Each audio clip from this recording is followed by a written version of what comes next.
minutes. Oh, there it is. Okay. Hello, everybody. I'm delighted to be here for this Content Strategy Seattle meetup. I'm Tamara Adlin for the recording, and we're going to be covering a talk, Executive Alignment in 5 Conversations, Protecting Your Projects from Churn. And I'm really excited to tell you about this. Part of this is something that I've been working on for many, many years. Part of this is some sort of contextualizing and analogies that I've been working on more recently as I've been developing a free course in this topic. So this is who I am. A lot of you know me from the Persona lifecycle books. And when I say the word persona or personas, you're probably gagging a little bit. And I totally understand that. I also have issues with classic data-driven personas and could talk about that for hours on end, but I won't. I'll just tell you that what I'm covering here today is what I've actually been doing since these books came out in 2005 and 2010, evolving my thoughts on personas and on the practical use of the persona idea in actual product and project development organizations. And I'm just going to say product throughout this talk. It could be a website, it could be a service, but I'm just going to use the word product. And so that's my website today on the bottom right. And then the book Never Search Alone is by Phil Terry. It's this amazing resource, volunteer-driven organization for those of you who have lost your jobs or are thinking about your next step in your career.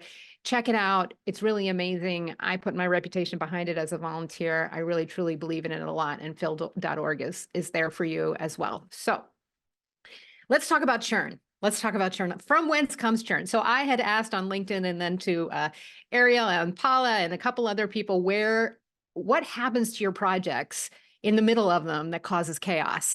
And this is just a few of the answers: misread client expectations, foggy project requirements, scope creep, which happens in the middle, clients who can't articulate what they want and therefore then say, this isn't what we wanted, right? So yes, la, la, la, we want ABC. You show them ABC and they're like, you're an idiot. I don't want ABC. I want something else entirely. Changes in funding. So some massive thing that hits your project and, oh, now we can only build, a quarter of what we thought we could before because we don't have the time or the money anymore.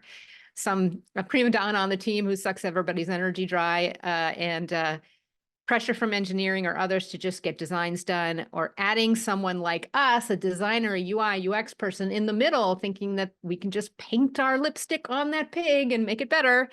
And then also a big one, 2 battling hippos, highest paid people in the organization, or more battling hippos, tend to cause project churn, okay? There's a churn in the middle. And what does project churn do? We start out with a design like the one on the left, and we get started working on it. And how come we launch what we see on the right? Well, churn is one way of describing why that happens. So let's dive into that analogy a little bit deeper. I know we've all used the house analogy a million times to tell our mothers what we do, but we're going to take it a little further in this case. So why isn't it enough to do our best? If we know this is what we want to build and we've got the team to do it, why doesn't it come out perfectly every time? We've been doing the software product development thing for decades. These things should be predictable, right? Why not? Well, here we are. We're all working together. And by the way, I used AI to create a lot of these images, and they came out so mangled that they just delight me. So some of the faces are going to look completely bananas, and the hands get really messed up. The hands. I know the hands. I love that. So here we are all working together, doing our very best. We're framing up that house based on the designs that we have. We're constantly improving. We're meeting with each other. We're saying, oh, like move a little to the left and everything will be better, right? We're even using tools, old and new tools. Like maybe we're using personas to design. And I love this AI generated persona thing. I think there's someone in the waiting room if one of you guys could get that. Jam Ranselsnat. Which is apparently her name. It looks mad. So maybe we're even using personas or some other tools like that. We are using our double diamond model or whatever other model you want to talk about for your product design and development process, right? And we focus a lot of our attention here as professionals. We work on it too. We're like, let's do a process improvement here. Let's get more supplies in here. Let's get another expert in here. Let's change the way we're putting tickets into the system. Let's try Agile. Let's try Agile Fall. Whatever it is, we focus so much time and meetups like this on how can we make this better? How can we keep improving on this process that we do to get from idea to something built? The problem is, if you picture yourself out there building that house, right, and doing all these improvements on the way that we're building the house, what if it starts to rain? Remember where churn comes from. Churn doesn't necessarily come from anything that's shown in that double diamond or can be improved by that double diamond. Churn tends to come from outside of your product design and development process. And we just sort of accept that it's a fact of life. But in doing personas, in trying to continuously understand why personas don't work and swimming all the way upstream in the design and development process, it became super clear to me that the reason personas don't work, the reason a lot of other things that we try to, tools that we try to use don't really do the job to improve the process is because the problems have nothing to do with data. They have nothing to do with our double diamond process, just like nothing that we do on a construction site can change the fact that sometimes it rains. We adjust. We try to put a tarp over things. We keep going. We're pretty resilient. It can get pretty bad out there, right? And some people are losing their faces, and the picture on the right, we're pretty resilient and we do all we can until we can't, right? And then the entire project tends to get blown up. So a lot of the problems that we talked about in the beginning are like a tornado coming through a building site. Nothing that we do to enhance the process that we use to frame up, design, develop, decorate that house are going to stop a tornado. So I started getting fascinated in the tornado. I wanted to find out, what can we do? So we launch, right? And then it seems like this was inevitable. And then we go back again and we're like, I'm going to go back and learn more tools and techniques and models and ways of bringing data in, hoping that this won't happen next time. Churn is what happens, or one word we can put on stuff that happens in the middle of a product that makes it so that all these great people working at their best and collaborating really well still end up going from the design on the left to the launch on the right. And this is where I'm all fascinated now. So you may say, Tamara, we cannot control the weather. Well, maybe we should understand the weather a little bit better. Where does weather come from? This is my extended analogy that I'm testing out on all of you. Well, here are the Greek gods in all of their AI mangledness are creating the weather and the storms from up above that they're raining down on us mere mortals. From above is exactly where our weather comes from too.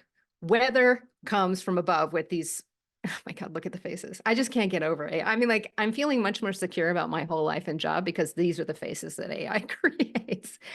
Weather comes from above. And when there's weather from above, from the executive team, right, it blows out anything that we're doing below, no matter how hard we're working on it, how great we're collaborating, how much data we have, doesn't matter. It all gets blown away, right? So here's what weather looks like.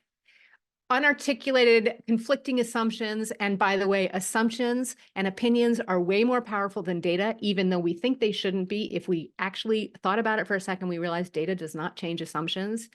Even if we do have data, there's nowhere for it to land.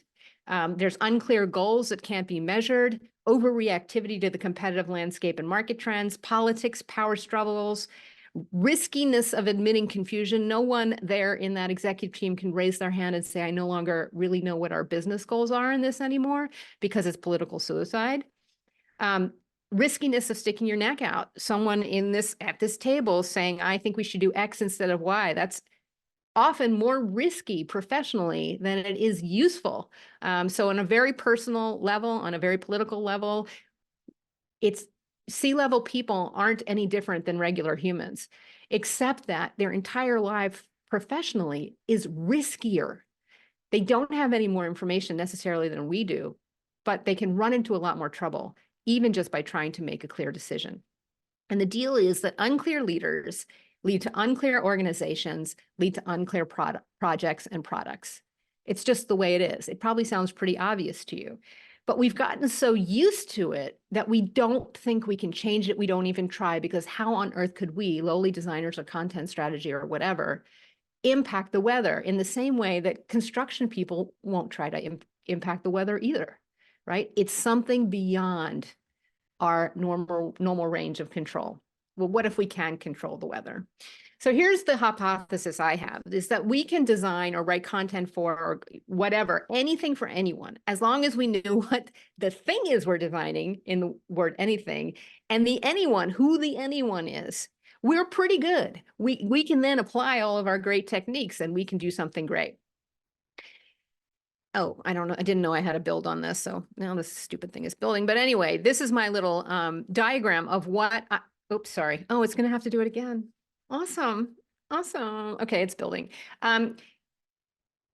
When I started to realize that personas were failing, no matter how great the data was, I started wondering why. And I started looking at the weather and the executives. So this is what I think we need to get alignment on. This is in plain English. We need to get alignment and understanding on not just alignment, but lasting agreement on what exactly they want us to build, for which users and customers, more specifically, who are they, what motivates our users and customers, what problems do they have in their own words, which ones are we focusing on? Then how is our thing different and better? Why customers should care about these differences and betternesses, and how we'll know we nailed it as a project. If we could get lasting clarity, stakes in the ground on all of these things that were lasting, then all of a sudden everything we do would be a lot more effective. That would be controlling the weather, because the weather comes from chaos in that list of things on the left. So how do we do that? Executive alignment is the what. That's what I'm going after these days. That's what I'm focused on these days. The irony of that is that nobody's shopping for executive alignment services because nobody's raising their hand and saying our executives aren't aligned, right? But that's okay, because what I really want to do is introduce this conversation into our worlds as content strategists, as designers, as UX people. What if this was the new frontier of skills that we all need to build? And so that's why I'm developing this work and getting it out there for free as a course, and you're getting a glimpse of that today, because I really want this conversation to be out there, because this can really help, and I'm excited about it. The alignment persona workshop is the how. So I'm going after executive alignment by walking through with key stakeholders. I say executives, but I really mean stakeholders or honchos or your boss, your grand boss, your great grand boss, right? How can we walk them through the process of what creates what I call alignment personas? I used to call them ad hoc personas. They're assumption-driven personas. With the impact they can have, and this exercise can have, is that these executives and stakeholders have collaboratively come together to create alignment personas that tend to stick and reflect business goals, which means churn is a lot less likely to happen, and you have a tool to fight back against it. So let me dive into that some more. Data-driven personas tend to live in our process world, right? The whole point is to bring more data into the design and development process, more into the more empathy, and hopefully it is data-driven. The problem with data-driven personas is that we assume that data is enough to change minds, but it is not. Data does not change minds in business. Data does not change minds in the real world either. And if you want an example of that, I'll give you a harsh one. Lots of people are still getting married. Let that sink in for a minute. Lots and lots of people are still getting married. Now, why do they still get married? Because they're the exception. They know stuff about themselves that nobody else knows. They can't even picture something bad happening to them. This is all driven by assumptions that go counter to data. It's strong, and you cannot throw data about marriages failing at a couple that's in love and expect them to change their mind. It doesn't happen. The same is true of executives who have assumptions about who the key users are and where the business is most likely to succeed in what customer base or market. Data will not change their minds. That's a big one. Alignment personas, on the other hand, express not data, they express executive level clarity in a set of fake people with product-related wants and needs who live everywhere. They don't just live in our double diamond process. They live in the minds of the executive team. They live in the communication between the executive team and the rest of our organization, content strategy, engineering, design, UX, all of those things. And they also have the good role that traditional personas can have in our double diamond or whatever process that we use, because suddenly we can talk about people as opposed to talking about stacks of data or demographics. Okay. Let's talk more about alignment. The best alignment you can possibly get from the executive team is alignment around business goals and a shared, prioritized, and useful description of users. And I'm going to tell you this workshop that I've created that I want you, and you can do it too, right? I am not telling you this because I think I can sell a bunch of Seattle content strategists on my service. I'm telling you this because I want you to learn it and do it, right? And I want to help you do that with this free course that I'm developing and would love some feedback on. These are helpful descriptions of users. Quinn Quick Hit, and these were made with for an example of like Ad Age magazine or Ad Week magazine online, like a magazine for advertisers, which is kind of analogous, close to what some content people do. I need a quick overview of all the news. I need to make sure I don't fall behind on trends in my industry. I don't want to have to search for important information. I want to be able to get more details on topics that interest me easily. This is like, I'm going to come to the magazine for 5 minutes. I'm going to see what you have to show me, and then I'm out of there. Versus another alignment persona, Dana Deep Dive. I need info on a very specific or timely topic. I need to stay up to date on everything related to that topic. I want information that not everyone else has, right? Maybe this is a person writing an article on trends in the marketing industry. I need to be able to do very deep research on industry topics. And sure, just like Quinn, I want an overview of all the news too, but that's not what's completely driving me. These are different people with different wants and needs. And by the way, they were created with no data. And also, by the way, it would be very hard for you to argue with me that these aren't reasonable people to create an online magazine UI and content optimized for these people. Because it's not rocket science. We're not sending people to the moon. We're trying to get people to read an online magazine, right? So anyway, of course, we could get more data, but we don't necessarily need tons of data in order to know that those are two different people and they probably both exist. Here's how the workshop works, okay? I call it Alignment Personas in 5 Conversations. You get together the stakeholders that you have. You start small with a small project so that it's not too risky. But people like you, content people who are very tuned into communication, you're going to be set up well to do this. Here are the 5 conversations that you do in a workshop together. Number 1 is measurable business goals. We're going to talk about that and how. You're going to get them to describe users. You're going to try to get the people who are making the decision to barf out all the words they currently have in their head when they think about users or customers or whatever. The way you can control assumptions and change them, not with data, but by getting them out into the light, right? Then you're going to, sticky notes, I can't help it. Sticky notes, you're going to group all those descriptions of users under statements that start with the words I want or I need. I'll show you that too. And that's in collaboration with all of these stakeholders. You're going to create motivation-based persona candidates, and then you're going to prioritize those candidates according to the business goals. Let's dive in and let me show you. And I'll go through it quickly, and then we can go back in the questions, and you can ask anything you want. So step 1 is measurable business goals. And I want to talk to you about business goals. And I think there's a lot of conversation about goals in our worlds. There certainly is in the world of UX. And this debate over how businessy we need to get, or how much getting businessy takes away our magic pixie dust. I don't think it does at all. I think business goals, or any metrics-based goals, are absolutely magical because they're never inappropriate to ask for and they never exist. And the reason why they never exist because they tend to shift with changes in the weather.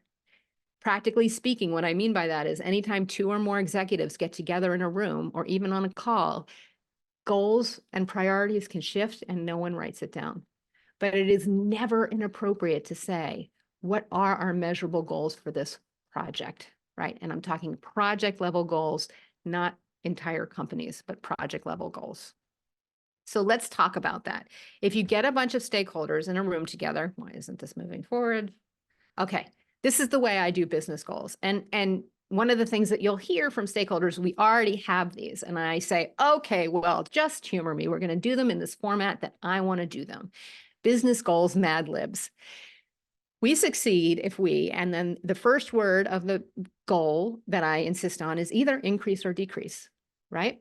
Some important metric And there are lists of important metrics out there that you can just go and choose from, right?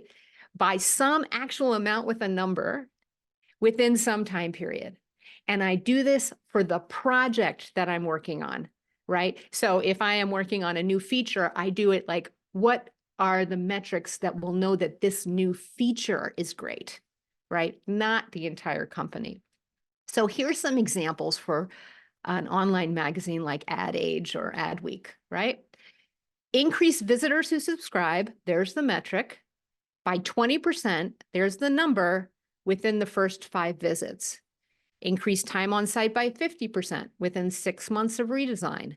Decrease subscription cancellations by 80% within 6 months of redesign. And if I ask them to prioritize them, decrease subscription cancellations by 80% comes out on top, because that's what's happening to all online publishers, right? So this comes from the executives, the muckety-mucks, the stakeholders, the highest level people that are in your workshop. And let me just tell you why this is magic. The amount, I don't care if the amount ends up being 20% or 150%. What I care about is that one executive thinks 20% and another executive thinks if it's not 80%, we're doomed, right? So the CFO might think it's 80%. The engineering person might think if we just get it 20% higher, we're good.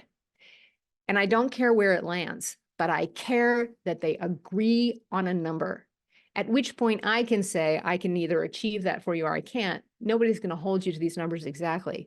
But again, these hidden assumptions that even if they seem to agree on the metric, they might not agree on the amount. And the last piece here is here for us and our protection to remind these bozos that these changes will not happen overnight. So after we relaunch our whatever it is, our feature, you guys are going to have to wait for these numbers to change or to increase or to decrease. And I insist on this format. Often this takes more than an hour. It usually takes an hour, and then there's conversation, then you have to take it offline, and then you have 2 weeks of waiting for them to make up their minds, because nobody has asked them for this before. And because these are DNA level hard questions you're asking, they need time to figure it out. But now they can figure it out and blame you, blame me. Tamara needs these numbers in this stupid way in her silly mad-libs thing. And that I'm like, fine, yep, blame me. Because then if I get them and I know they all agree on them and their prioritizations, that stops churn later. And I'll show you how.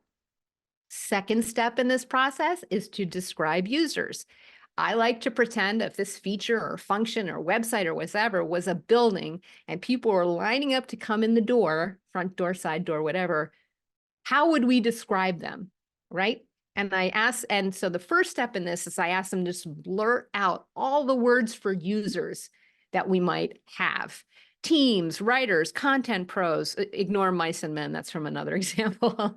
Customers, our content writers, prospective customers, loyal users, community members, skill builders. These tend to come out in about 5 minutes.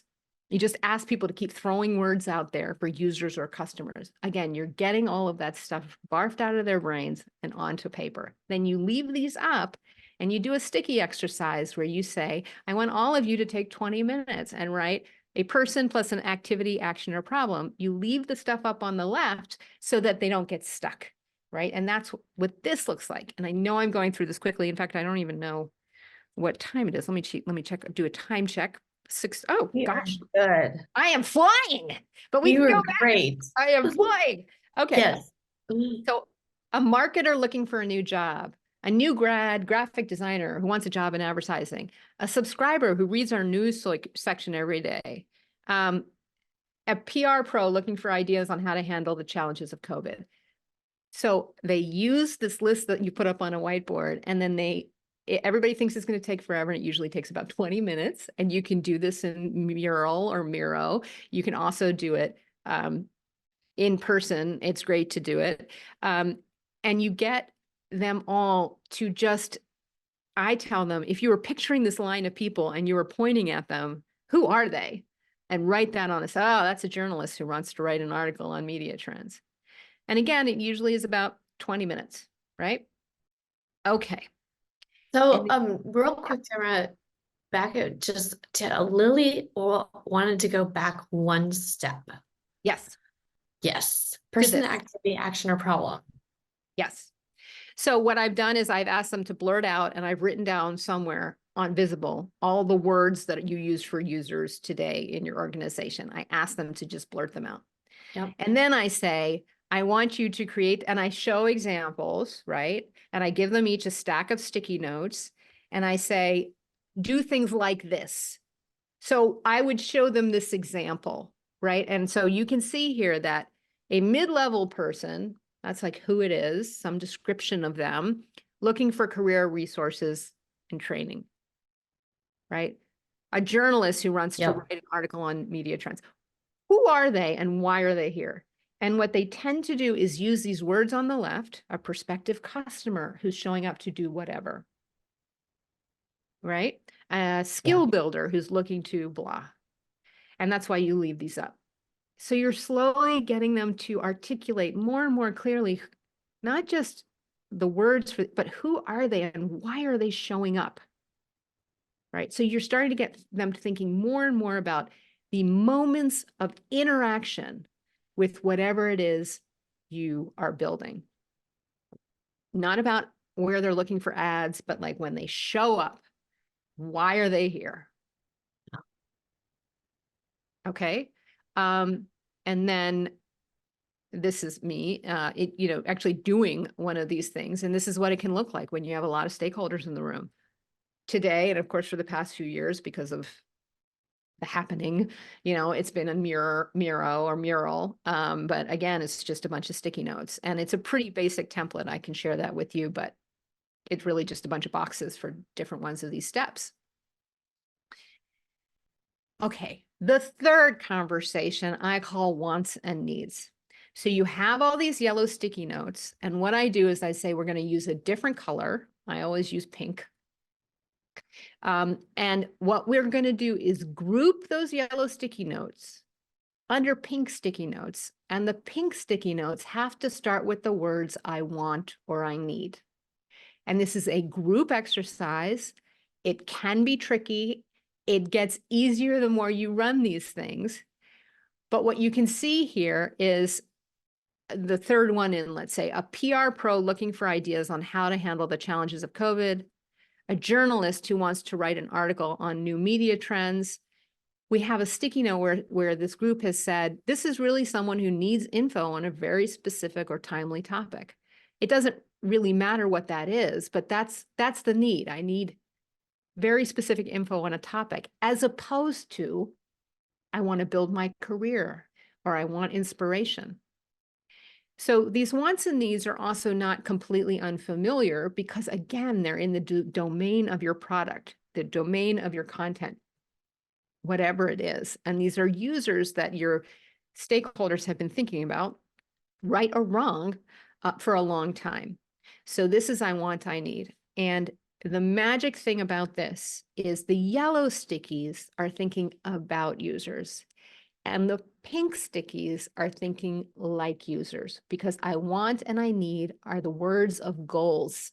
And they are words that come out of the mouths of people, as opposed to words used to describe people and their activities.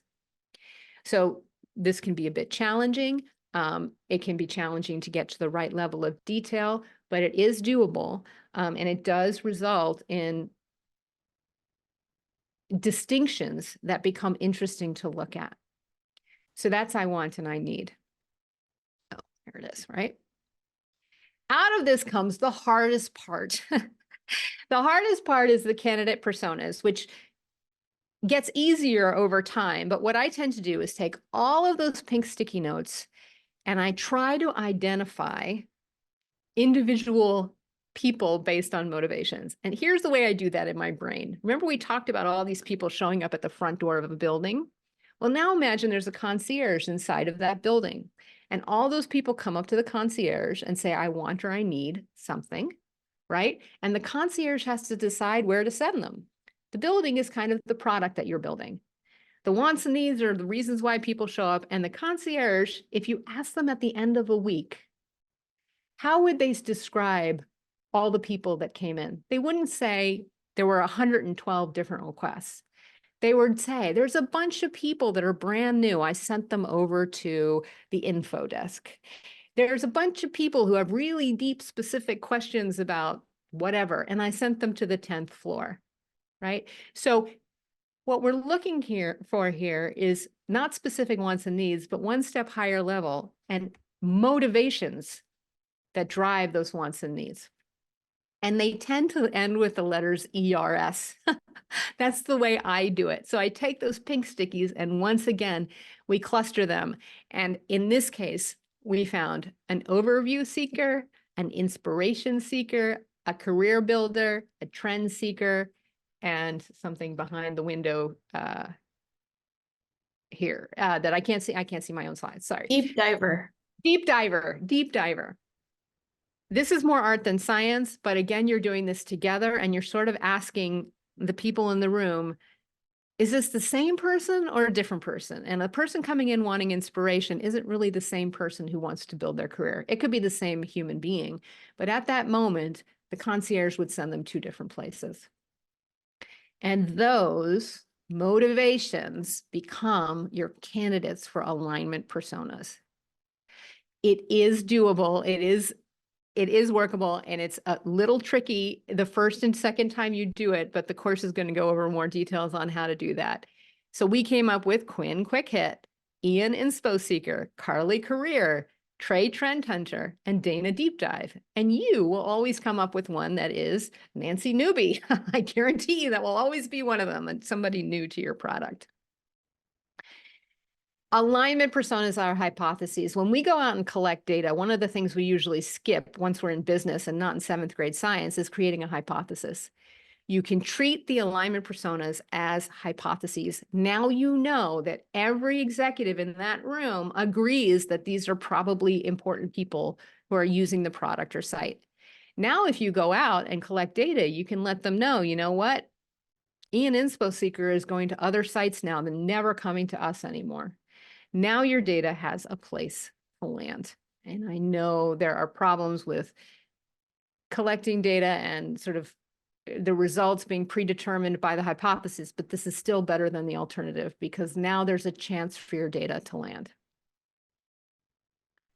And then you pick the winners. So this is a magical spot. You know these goals. We did them before, right? And you know the numbers, and you know that the most important goal is decrease the subscription cancellations by 80% within 6 months of our redesign. And you know who these possible candidate personas are based on motivations that bring them to our product or our feature or our website. Now the question is, who do we have to make ridiculously happy if we want to meet our business goals? Remember, the people in the room are powerful, but they also were there for this entire thing, so they know all of them. In this case, who do we have to make ridiculously happy if we want to decrease our subscription cancellations by 80%? Well, is it Carly Career? No, Carly doesn't have any money for subscriptions. Carly's either out of work or new to their career, right?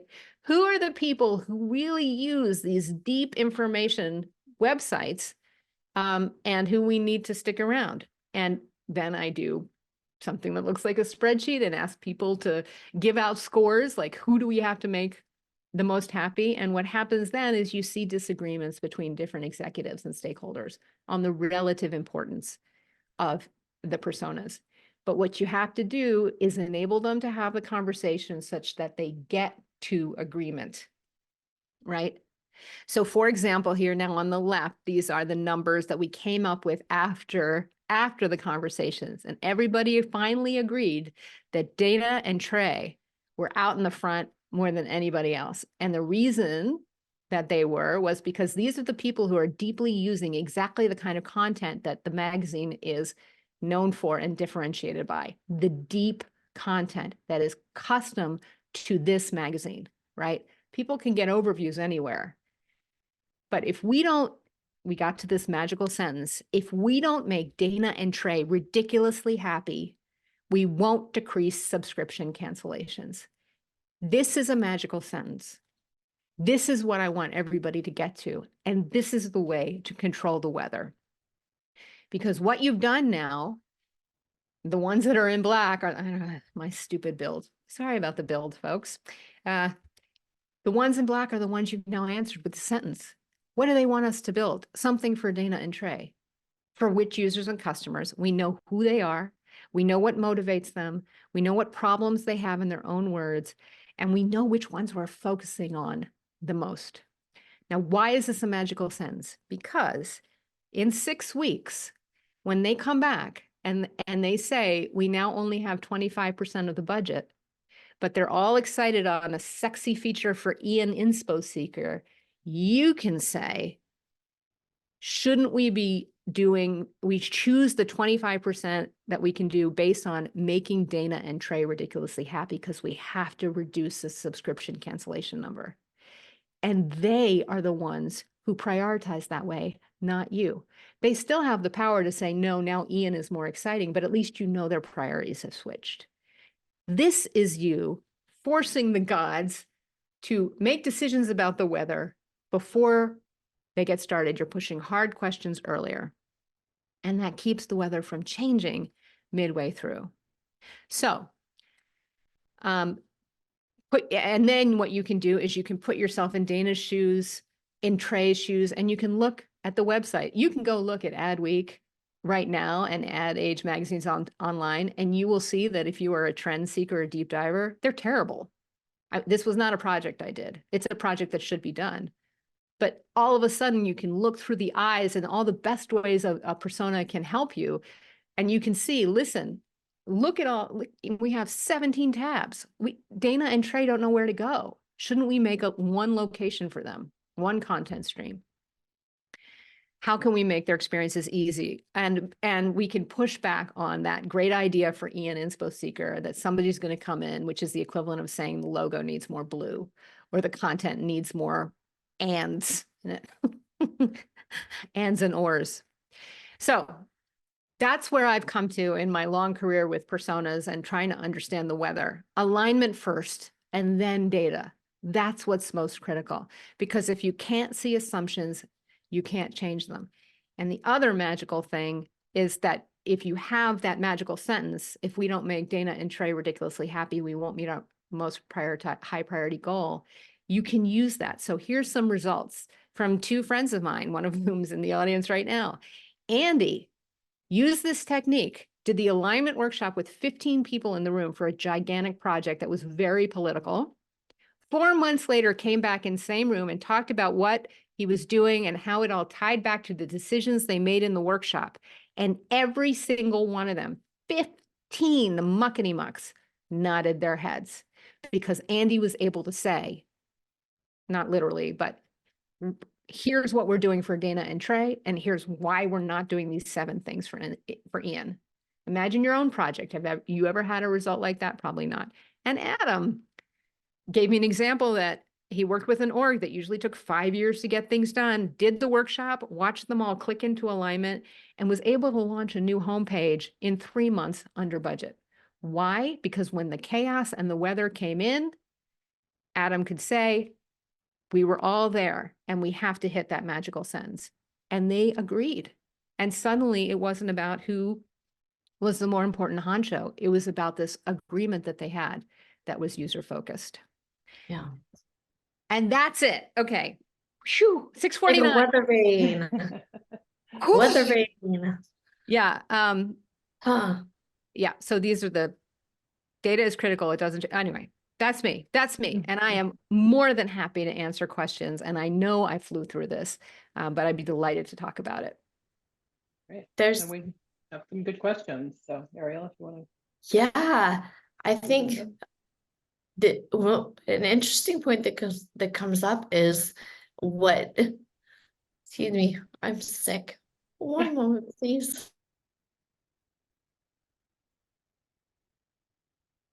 I'm back. Like the interesting thing that comes up is like where does deceptive design could kind of step into this? Deceptive design. Yeah, like Yeah, so the question, sorry, just to sort of jump in, but the question was, how do you convince execs not to use easy tactics like just burying the cancellation page? So using the sort of dark patterns, I think, to kind of head off some of the problems with things like subscription decreases. But why would they buy into making users ridiculously happy if there's an even easy way out, even if it's with deceptive design?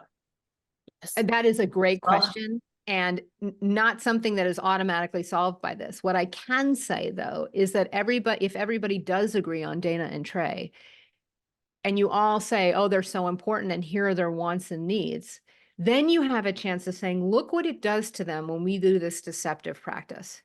We could spend some of our resources burying this thing, or look how bad it is for them today. And they're going to see the site and its problems in a new way that they haven't seen before, right? Let me just show you something. I haven't looked at it in a long time, but yeah, there's no magic bullet to suddenly make idiots less idiotic.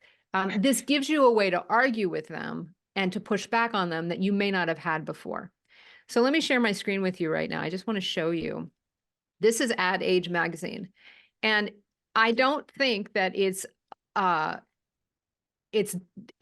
that debatable that Dana and Trey are important for them. Where the hell do Dana and Trey go? They're looking for deep information on a particular topic.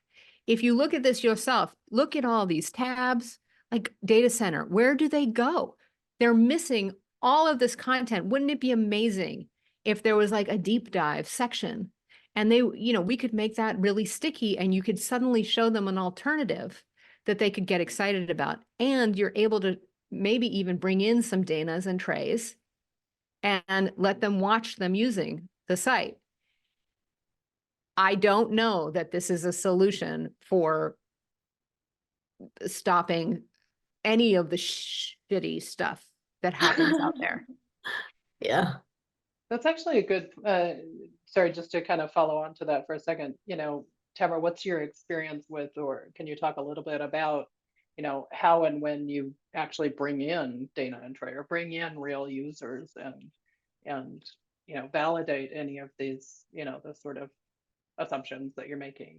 So I always say that I always say that we'll create a research plan to answer any questions that you guys are still uncomfortable about. But the truth is, every single time, you remember I said everybody's going to have a Nancy newbie?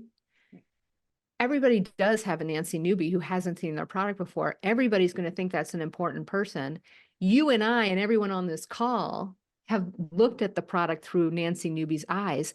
They haven't.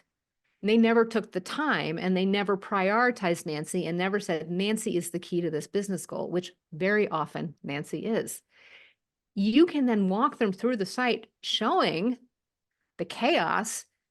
I did this with the bank, and the bank suddenly could see that it was actually nearly impossible to open an account.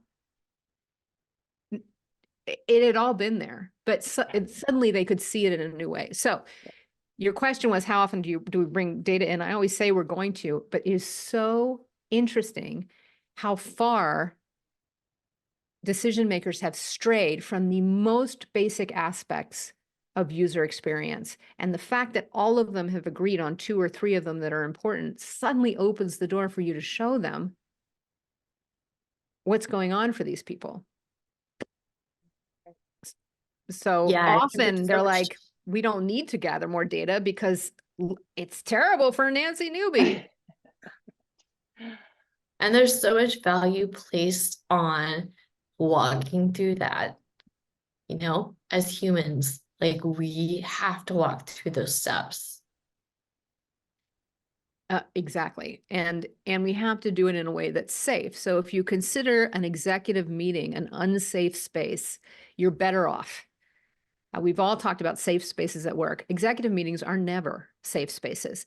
If that's the case, then people are unsafe to say even the most basic stuff. How do you make it safe for them? That's sort of a psychological perspective on this, but it's part of the trick. It's part of the trick of this whole thing, is that suddenly you're asking them to do stuff that's so basic that they can't say that they won't do it.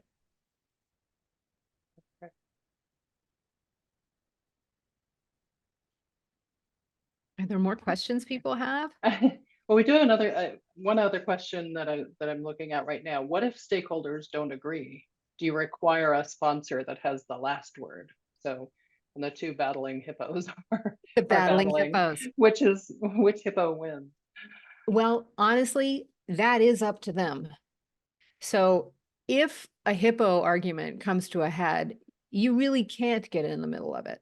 You can, what you've done though, is you forced that battle to happen much earlier in your own product design and development process. It's going to happen anyway, right? If you can force that disagreement earlier and you can say, you know, I still have these questions in order for us to deliver this wonderful clarity to you, then you can keep pushing on it. But they can always change their minds. Like one of the things, Paula, you said is that, or no, actually a friend of mine I asked for these chaos descriptions of when chaos and churn come into your projects. One of them said, stakeholder 1 and 2 were arguing over option 1 and 2 and stakeholder 1. And so they went with option 1. And then 6 weeks later, stakeholder 1 got booted and stakeholder 2 came in and went for option 2. I don't know that personas would necessarily help that, but they might. The alignment stuff might actually help with that because it comes back to these goals that are associated with business success, right? We are, you know, stakeholder 2 would then have to say lowering subscription cancellations isn't the most important thing, which is much harder to do when a group of people have agreed on it and when it's as brain dead. It's that. And yes, the goals do a lot of the heavy lifting. Yeah. Absolutely, I saw. And if you do nothing else, then do that. And do it on a project level for this thing I am working on today, this document, this feature, this website. I love how related. Oh, sorry. Oh, I was just gonna say, like, I love the mad-libs engagement, you know, we just want to fill in. We just want to fill it in. And also, I think there is something to be said for putting some silliness and also showing your belly. So I often come in, and I think being a woman has helped me develop this because they're not as freaked out by me as they would be by some guy coming in and messing around with their business goals. And I've used that to my advantage. And I've said things like, I'm just having a little problem understanding this goal stated in this way. Can you help me, And I also do things that enable them, like I think about them as users. So I'll say to the main stakeholder that's sponsoring me, I'll say, here's what I think you said the business goals are. Can you help me adjust them? Then that stakeholder can send those to their boss saying, help poor Tamara, the consultant. Yes. Understand. Yes. This manipulation is important and helpful to them. If they don't know, then let's use all of our magic tools to help them figure it out in a way that's in their language and lasting. To put a pin in it. Kind of a related question there in the chat here. Someone asking, how do you get the power brokers / stakeholders to agree to participate in this? That sounds like some of the tricks you're talking about, perhaps. But one thing that I do that I recommend to anybody trying it from within is to do it very small, and it's a skunkworks project first. So there's something that you're working on right now that is kind of below the radar of all the muckety mucks in your organization. Try it with that. And then when you start having results that are better than people expected, there starts to be a pull. People ask you how you did that. Or maybe you have these sticky notes up, or maybe you have these business goals mad-libs and you put them up on a poster because you're trying this technique that you've learned on the internet, right? From this woman who wrote this book. The woman who wrote the book was a great way for me to get jobs. And it's just there so I can slam the book on the table. It has nothing to do with me being, well, of course. But you can say, there's this thing that's all the rage, and create it, and it can create a curiosity. And generally when I've done this before, somebody that's slightly up there will be like, we should do this for this other team. Because it doesn't take, so data-driven personas take forever and they're very expensive. This does not take forever and is not that expensive. It takes a little while to get really fluent at it, but it's, you can see none of these steps are rocket surgery. Yeah. I had a request. Someone sent me a message asking if we could, if you could go back to your alignment, the first slide. Sure. My first slide. Everyone. Well, from, okay, hold on. Let me merp. Probably not we can. Do you mean from whence comes churn, or what slide would you like, my darlings? This?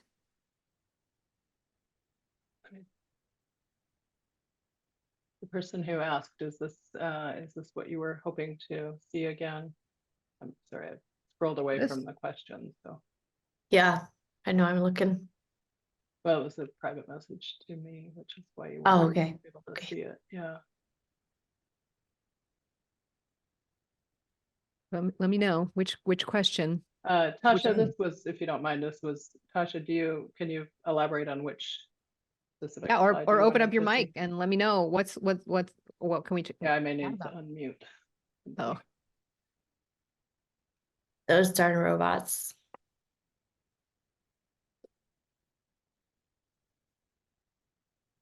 I've asked the person to unmute. And they can.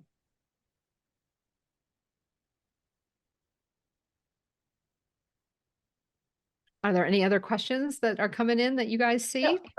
An interesting one that I'm seeing scrolling by is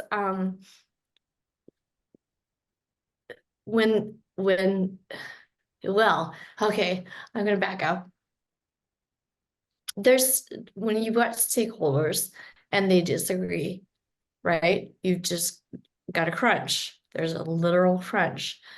And how do you handle that? Well, for me, that comes into a place of like, are we going for the same goal, right? And refocusing into the goal. Yeah, I think, okay, go ahead. The question is, what if stakeholders don't agree? Do you require a sponsor that has the last word? What I do, what happens is, this is the slide I think you wanted. But Ariel, to answer your question, what happens if the stakeholders don't agree? Yeah. The interesting thing that happens at that point is that they realize they don't agree, and they realize they don't agree on something fundamental, right? So you're in the position of saying, in order to do this project, I need to just choose one of them, right?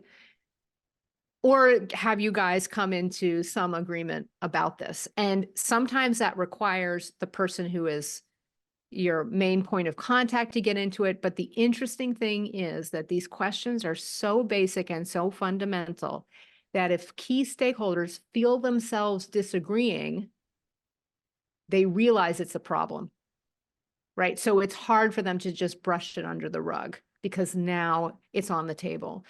What happens with me is I often come in and say, okay, so it sounds like you're saying 150%, sounds like you're saying 40%.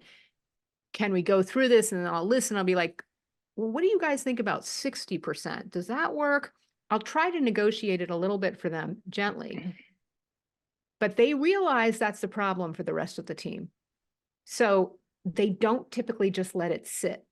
And for me, when I come in and I've been hired as a consultant to do this, it's easier, and granted, easier for me as a consultant who's, getting paid to come in and say, we absolutely need this clarity in order to move forward, right? For you, what you can do is keep going by saying, here's the goal we're assuming is most important. And we know it's probably not quite right, but we're going to be able to explain our decisions and our analysis based on this solid goal.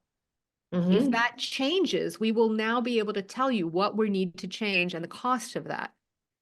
But you can also send it to them as is, and if they don't respond, then that's on them.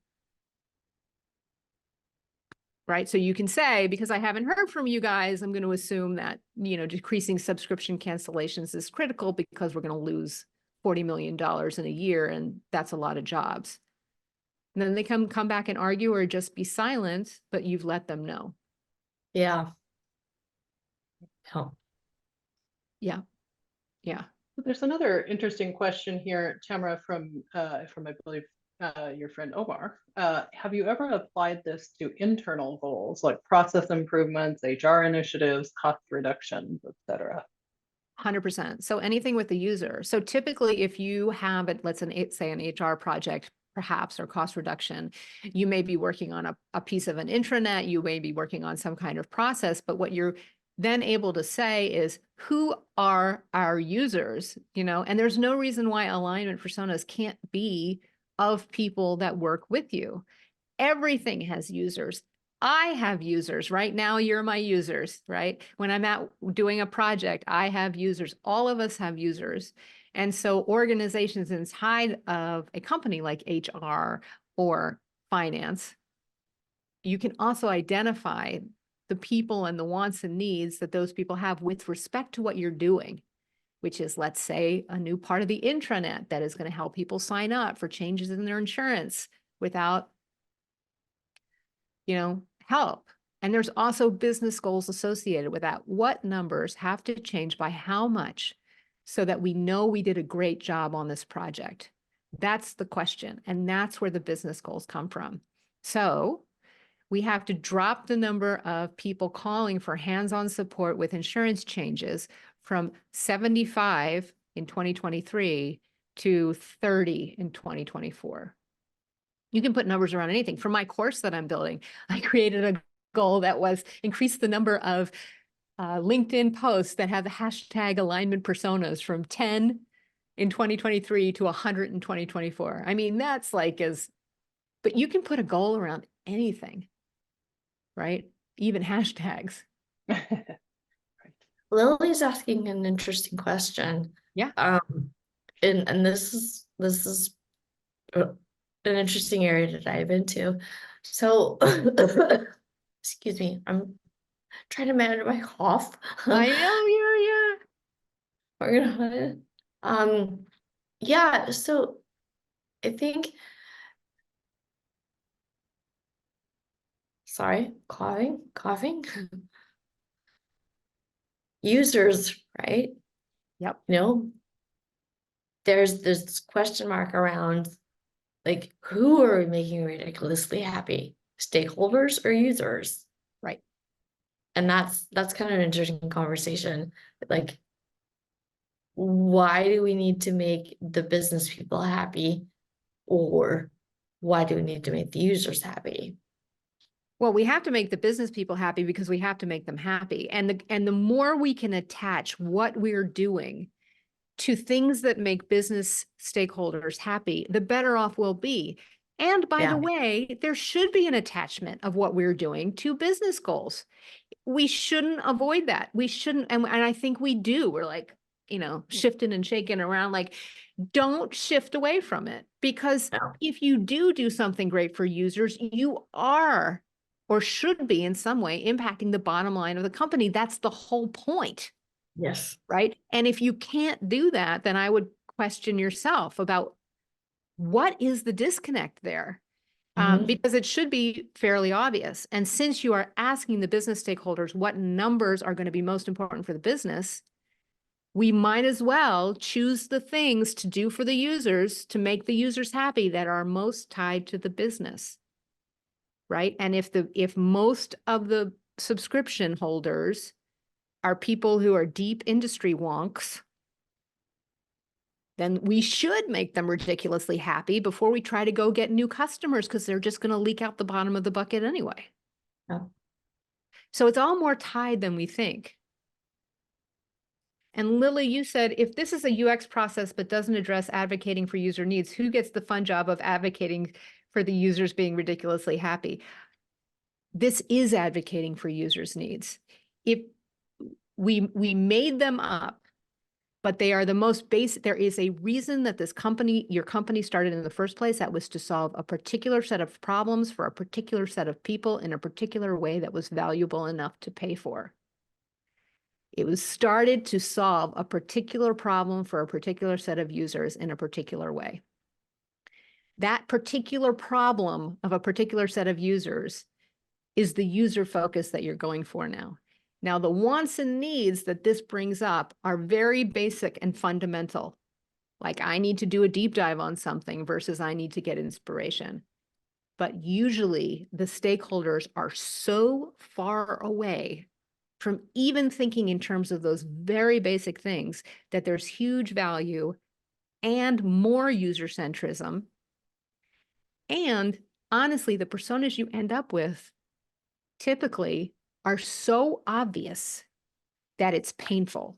They're obvious to you because you are a UX professional. You will be shocked how few executives have thought about the new user experience from an end-to-end perspective until they all get together and agree that Nancy Newbie is critical for a bank. None of them looked at it. They saw that, they did one page at a time. They outsourced the onboarding for the checking accounts. And then we did a little video of like, I'm Nancy. And it was horrible. But they all watched it. Finally, they watched it because they knew who Nancy was. Nancy truly. Okay. So we're often trying to please the hippos, sometimes to our detriment. This is about hippo management, and this is giving them a new vocabulary to help you. So if they are able to say, if they're ever to say, we need this for Trey, you can argue about that. But it's giving them a vocabulary that's new and different and actually does reflect them all being on the same page, which they never are, because companies set goals in big first of the year meetings, and then they shift and slide, and they're all in different formats, and none of them are directly related to the project you're working on right this second. None of them. They just aren't, right? Are there any tweaks for a B2B organization where the stakeholders are focused on customers and oblivious to end users? So it sounds like you're talking about B2B to C. And it also sounds like you might be talking about a distinction between customers and users. All of this is relevant. So often with the alignment workshop, the words for users might be different in, let's say, a B2B piece of software where the person making the purchase decision is the CFO or the CTO, but the person using the product that we're designing elbows deep every day is some person in a network operations center. Then I split those out. I say, what are the words we use for customers? What are the words we use for users, right? And that is relevant also in the B2B to C situation. B2B is our customers and users, and there's probably internal tools for them as well. And then their customers, right? And I would create different sets of alignment personas and different priorities for them because they're kind of like two products. Right, developing the tools for our B2B customers to manage their B2C customers that's a different project than doing the forward-facing site for the B2C customers. I think one of the questions that might have scrolled past is, have most of your clients already done some extent of user interviews at some point before this process? I mean, maybe another friend of mine, Corinne, when I asked for reasons for Project Chaos, she's this amazing killer product designer, and she comes in and asks strategy questions, and she often gets, well, we tried that before and it didn't work, so we don't want to try it now, right? I don't find that there may have been a big research project in the past which failed in some disappointing way. Often the personas have failed because the data doesn't have a place to land and the stakeholders are still in their unsafe meeting rooms and all of those other things that I talked about. It's the weather versus the, framing a house.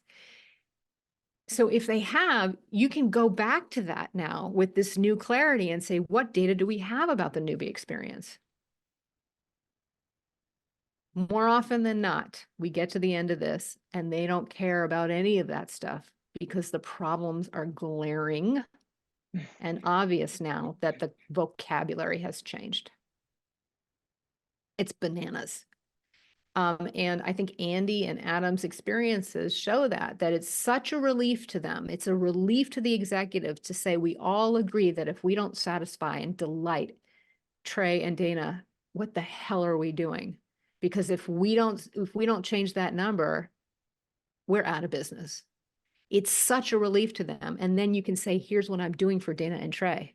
And you can have a discussion about that with Dana and Trey at the middle of it versus I'm more important than you and I'm more important than you.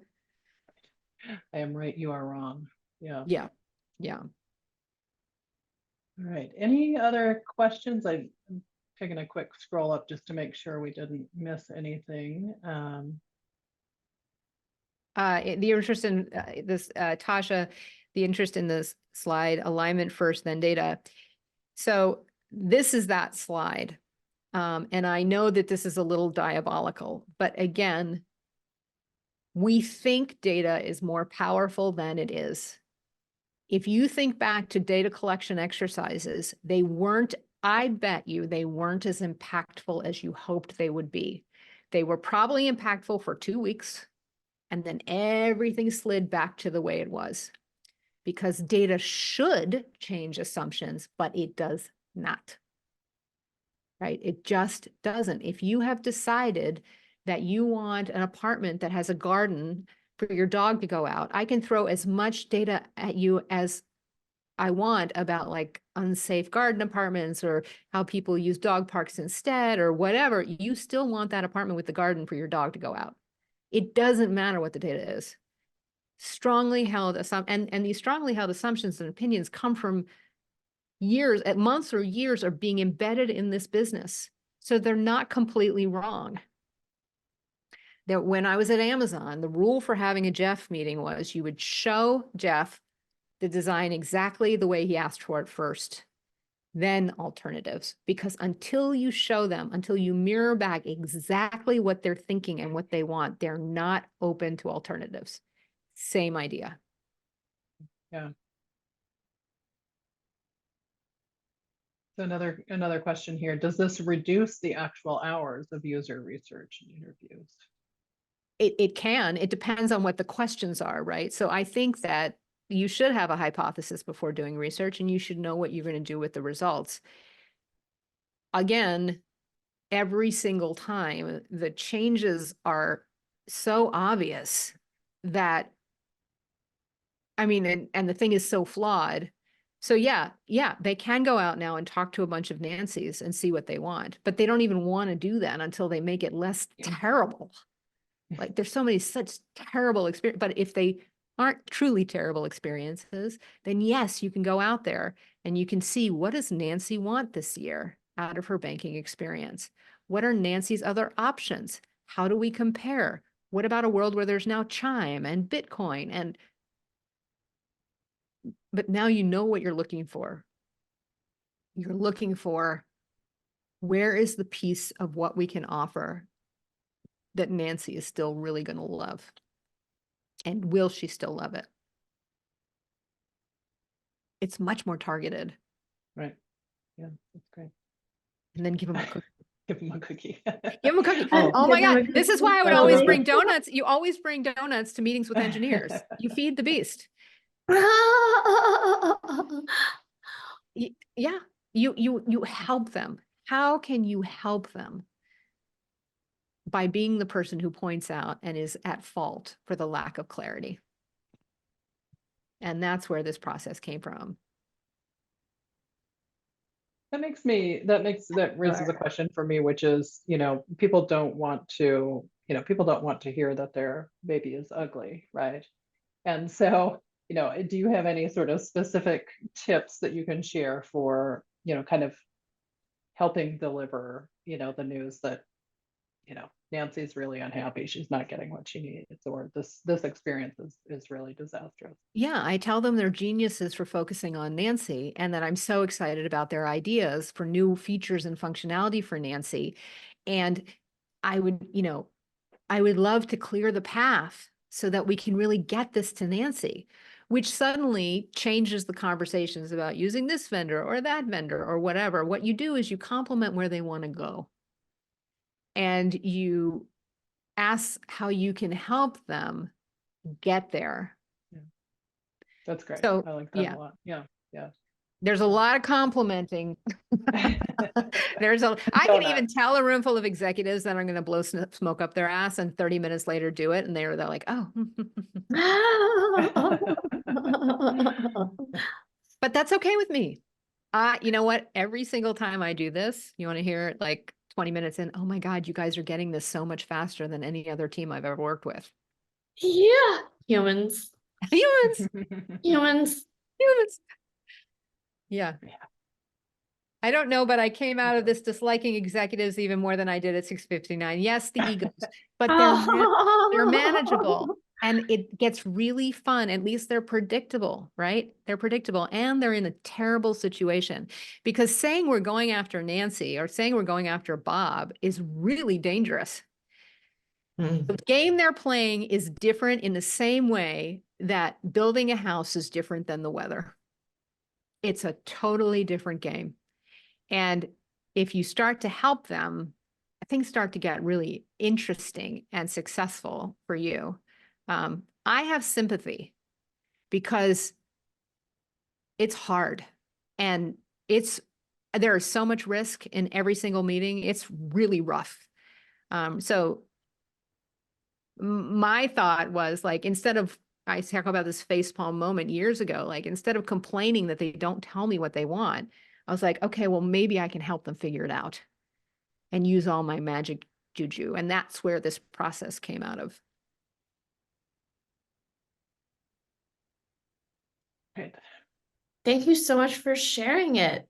Yes, and I'm working on, I'm working on a longer set of videos that I do intend to be free. And it's not some come on and then buy something. It's like, I'm actually going to teach you how to do this with slides and everything in this longer set of videos, because I want to get it out there and start this conversation. So stay tuned for that. And if you are looking for a job, also check out Never Search Alone, which is such a great and free resource that actually is really free. So yeah. Yeah. Right. Well, maybe you'll come back and visit us again, Tamara, and share more about that course as you're building it out. I'd love it. And if you guys have thoughts for me, tell me, email me, LinkedIn, tell me what is hard to get your head around so that I can, like I've experimented with that weather thing, which I'm in love with. Like, what if there's a tornado? Tell me what you thought and what worked and what didn't and where things were confusing, because that's gold to me. If you're willing to take the time, that would really help. Yeah. Yeah, that's great. Fun. All right. Well, thank you again, Tamara. This has been awesome. Thanks everyone for joining us tonight. And keep an eye. I skipped right past a slide where I usually say, kind of our upcoming events, but we will have an event. We do these events every month. So do watch our website and the meetup site and the Slack and the LinkedIn, and whichever way you choose to keep in touch with us. Keep an eye on those and join us at one of our future events. Yes. Yes. Continue the conversation. Everyone. See you. Yeah. We'll see you online. All right. Good night, everyone. Bye. Thanks for Good coming. night.